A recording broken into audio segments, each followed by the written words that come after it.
Be here briefly. I'm just trying to find here something.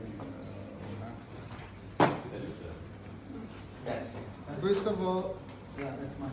First of all, this area was also excavated, and this was actually discovered by archaeologists. It's been improved, but the original pavement here is of the port. The water level was higher, and the seal was slightly different, and this is very close to the water. Also today, it's not too far. So this is where they would bring the fish, the harvest. They would dry the nets, pull the fish out, correct them, and repair them, and then sail again. That's an actual, first century dock, you call it? How do you call this? Yeah. And then they decided to combine it with this really Dukin Altum church design and have here an underground crypt. And look how the interior was designed like the synagogue. Again, it's a brilliant dialogue. Look at these capitals, Doric capitals.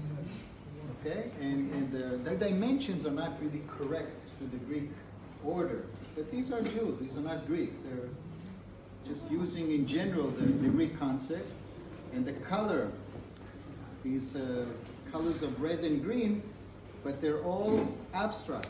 There's no decoration on it, and definitely no figurative images. Mm-hmm. If this was a design in Pompeii, you would have figures, you would have nudity, not among the Jews. Here it brings Roman culture, but some is filtered out. And one of the big issues that the Jews were very much against back then was figurative images. It's against the second commandment. In later periods, the attitude changed. Even today, the Jews allow to have photos of rabbis. Listen to this, some ultra-Orthodox Jews will never take photos of themselves or do this, selfies, but they will still put photos of famous rabbis in their library, in their home. So the attitude towards figurative images is an interesting subject. In the days of Jesus, they were willing to die and not allow any figurative images of any sort. There was a big fight with Pontius Pilatus, our famous governor who tried Jesus. He also tried putting images and eagles in the temple to show Roman power, which is the standard anywhere else. The Jews said, we'd rather die than allow this. We agree to Roman presence, but we cannot see idolatry like this. And he gave up. On that issue, he gave up. So also the art here is of the first Pompeian style, but all abstract. On the other hand, behind me it's what's called a hyper-realistic. You heard of this genre? Look at the details. It's like all the scratches in his foot, the blisters are showing. It's called hyper-realism, this style of artwork. Now they do it with computers.